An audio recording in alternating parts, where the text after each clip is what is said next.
जय हिंद। मैं क्लास 9 का मैथ पढ़ा रहा था, जिसके अंतर्गत चैप्टर नंबर 7 मैंने स्टार्ट किया था और चैप्टर नंबर 7 का मैंने दो प्रश्नावली 7.1 और 7.2 मैंने कंप्लीट करा दिया है। आज हम लोग देखने वाले हैं प्रश्नावली 7.3 और प्रश्नावली 7.3 का पहला प्रश्न मैंने बोर्ड पर लिखा है। चलिए प्रश्नों को समझते हैं, सॉल्व करते हैं। कह रहे कि त्रिभुज ABC और त्रिभुज DBC एक ही आधार BC पर बने दो समद्विबाहु त्रिभुज इस प्रकार हैं। ठीक है ना, देखिएगा कि ABC और DBC एक ही आधार BC पर, देखिए ABC और DBC ये आधार जो BC है इसी आधार पर ये त्रिभुज है और ये दोनों त्रिभुज जो है क्या है, समद्विबाहु।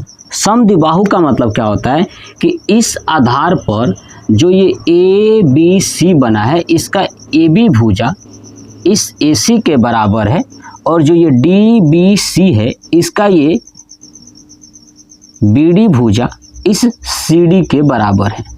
ये बात आपको समझ में आ रहा है, क्योंकि समद्विबाहु त्रिभुज है। ठीक है, कहा था कि A और D भुजा BC के एक ही ओर स्थित है। ठीक है, जो A है और ये D है ना, इस BC के एक ही ओर यानी ऊपर की तरफ स्थित है तो है।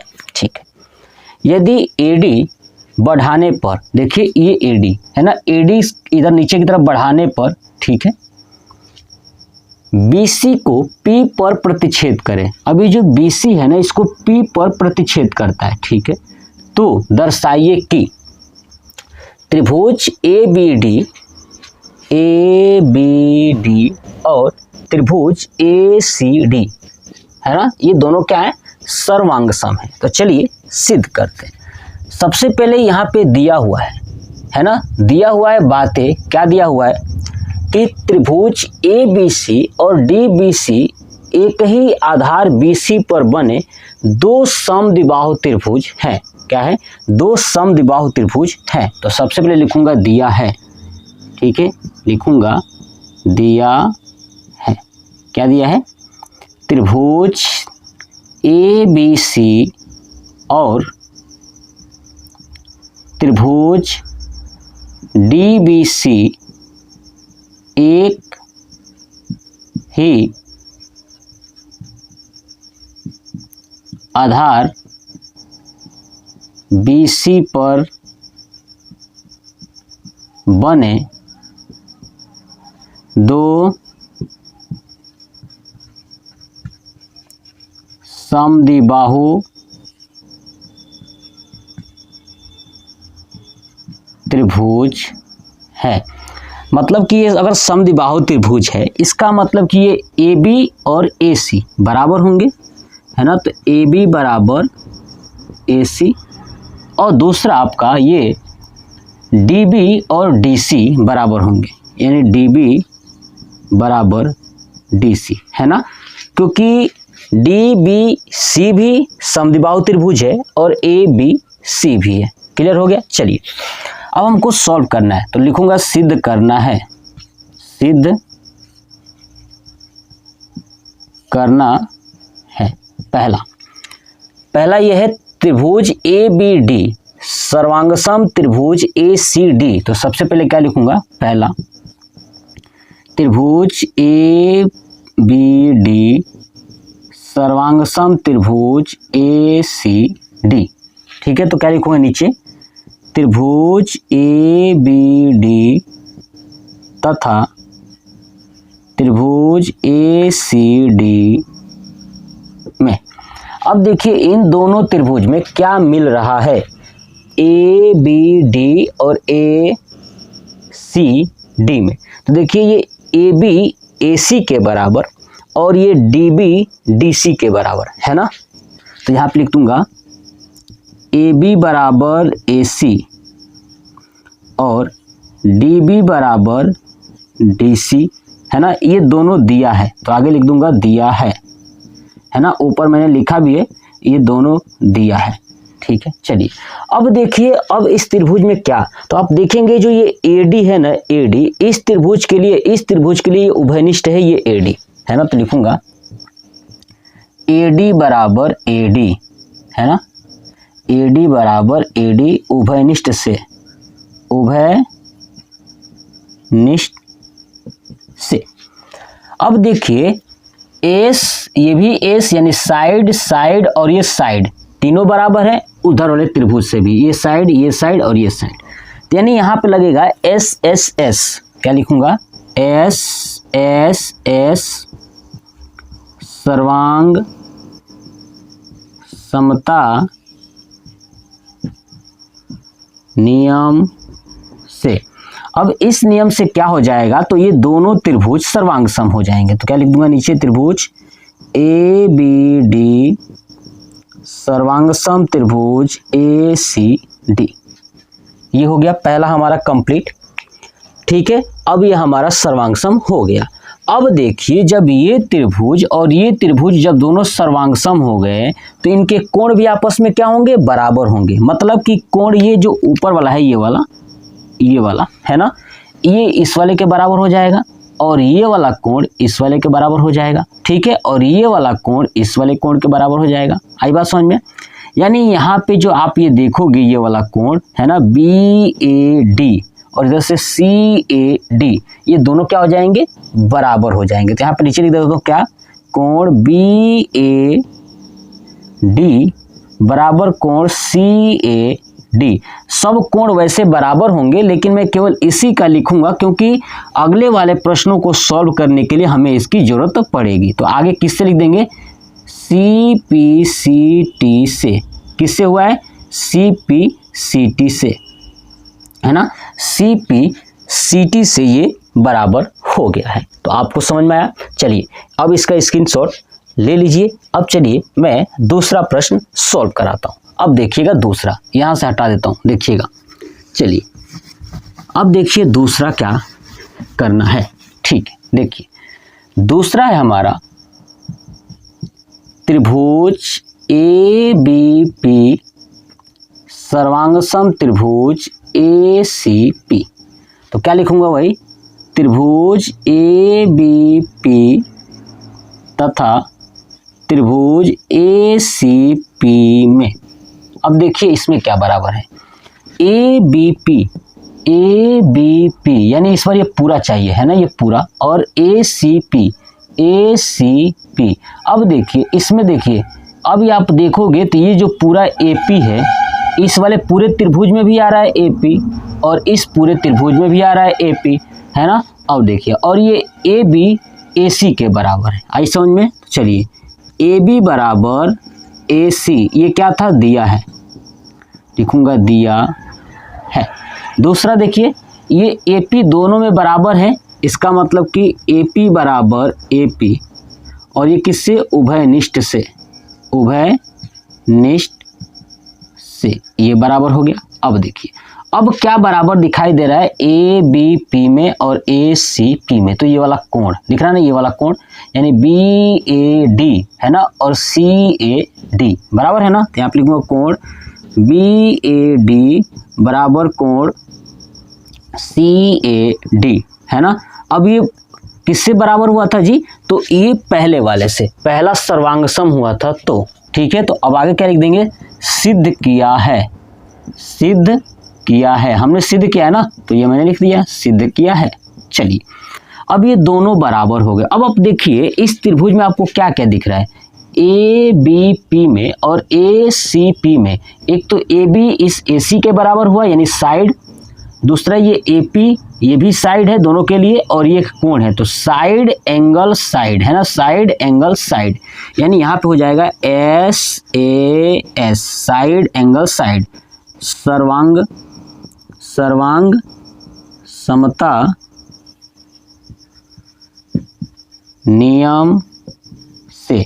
अब इस नियम से क्या हो जाएगा कि ये जो त्रिभुज है दोनों ना, ये हो जाएंगे सर्वांग सम। तो लिख दूंगा त्रिभुज ABP सर्वांग सम त्रिभुज ACP हो गया दूसरा।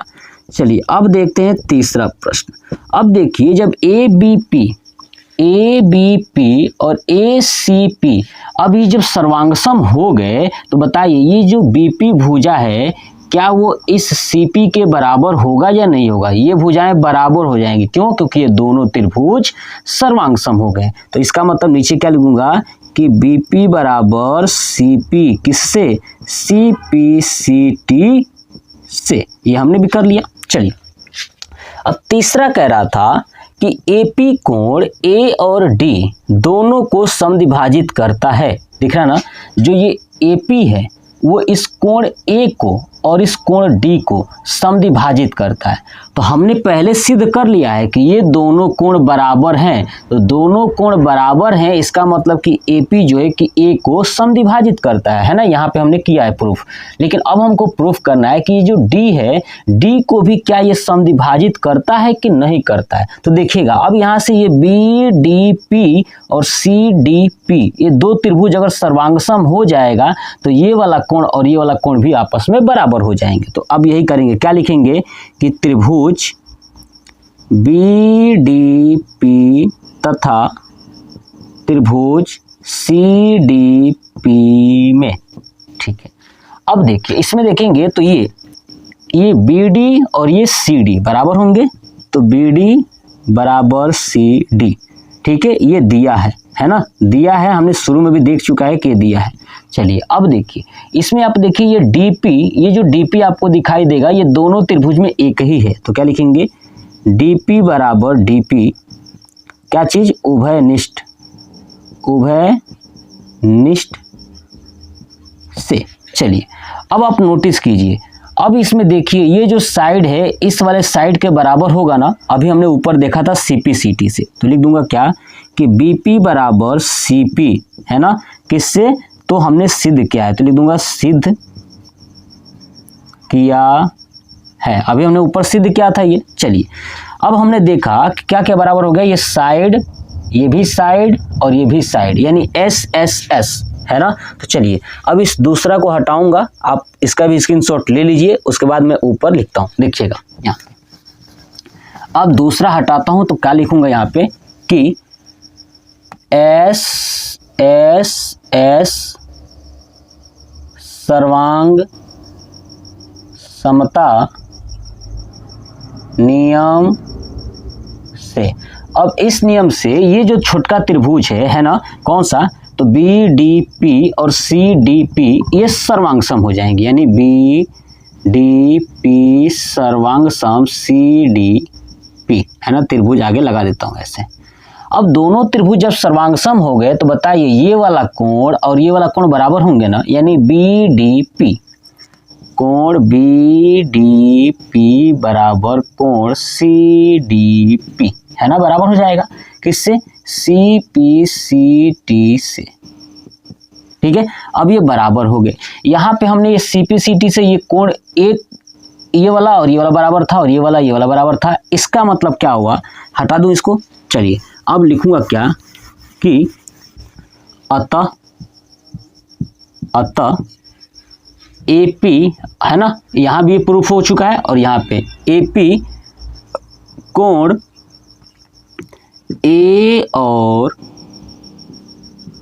D दोनों को समद्विभाजित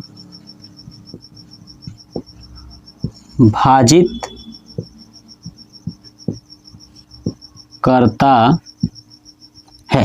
ठीक है, चलिए ये हो गया हमारा तीसरा भी प्रूफ हो गया। आई बात समझे? अभी तीसरा मैंने किया था उसे मैंने हटा दिया, आप लोग देख ही चुके होंगे या कर चुके होंगे। ठीक है, अब देखिए चौथा क्या करें कि AP रेखाखंड BC का लंब समद्विभाजक है। ठीक है, देखिए ये जो AP है, ये AP इस BC का लंब समद्विभाजक, मतलब ये बताना है कि ये 90 डिग्री है ना। तो कैसे प्रूफ होगा, देखिए मान लेता हूं, अब देखिए एक सीधी रेखा आपको दिखाई दे रही है BC। ठीक है, तो BC सीधी रेखा है। अब बताइए ये दोनों हमने प्रूफ किया था कि दोनों क्या है, सर्वांगसम है। जब दोनों सर्वांगसम है तो ये वाला कोण और ये वाला कोण बराबर होगा। जब ये वाला कोण इसके बराबर था तो ये वाला कोण इसके बराबर होगा और ये वाला इसके बराबर होगा। इसका मतलब कि BPD और CPD बराबर होंगे, है ना। तो क्या करूँगा कि कोण BPD बराबर कोण CPD किससे, CPCT से, है ना। ऊपर यहाँ पे हम लोग किए थे, ये दोनों बराबर हैं तो यहाँ पे CPCT से भी बराबर होंगे। अब बताइए BC एक सीधी रेखा है ना, तो क्या लिखूंगा कि देखिए BP अगर एक सीधी रेखा है तो ये वाला कोण और ये वाला कोण दोनों का योग कितना होगा, 180 डिग्री। कितना होगा, 180 डिग्री। इसका मतलब क्या हुआ कि BPD कोण BPD प्लस CPD कोण CPD बराबर 180 डिग्री। किससे, रैखिक युग्म, रैखिक युग्म लिख दूंगा, रैखिक युग्म से, है ना। रैखिक युग्म का मतलब होता है कि एक रेखा पे कोणों का योग 180 डिग्री। तो देखिए ये BC एक रेखा है ना, तो इसमें दोनों का योग हो गया 180। अब देखिए BPD और CPD ये दोनों तो बराबर थे, तो किसी एक के जगह पे कोई एक रख लेता हूँ। चलिए अब क्या करता हूँ ना कि BPD के जगह पे CPD रख लेता हूँ। तो यहाँ पे कोण CPD प्लस कोण CPD बराबर 180 डिग्री। अब देखिए 2 है ना, तो हो जाएगा 2 कोण CPD बराबर 180 डिग्री। तो ये हो जाएगा कोण CPD बराबर 180 बटे में 2, ये भाग करेंगे तो हो जाएगा 90 डिग्री। यानी कोण CPD बराबर 90 डिग्री। इसका मतलब ये वाला कोण अगर 90 डिग्री है, इसका मतलब कि AP BC को क्या कर रहा है, लंब समद्विभाजक कर रहा है। तो आपको नीचे अब लिखना है कि अतः AP रेखाखंड BC का लंब समद्विभाजक है। आप इसके नीचे लिख लोगे। बस हो गया हमारा ए प्रश्नावली 7.3 का जो पहला था, उसमें टोटल 4 प्रश्न थे, चारों को मैंने कंप्लीट करा दिया। आप इसका स्क्रीनशॉट ले लीजिए। नेक्स्ट पार्ट में मैं क्वेश्चन नंबर 2 से सॉल्व कराऊंगा। तो अब आप मुझे कमेंट बॉक्स में कमेंट करके बताइएगा कि आपको ये वीडियो कैसा लगा। जय हिंद।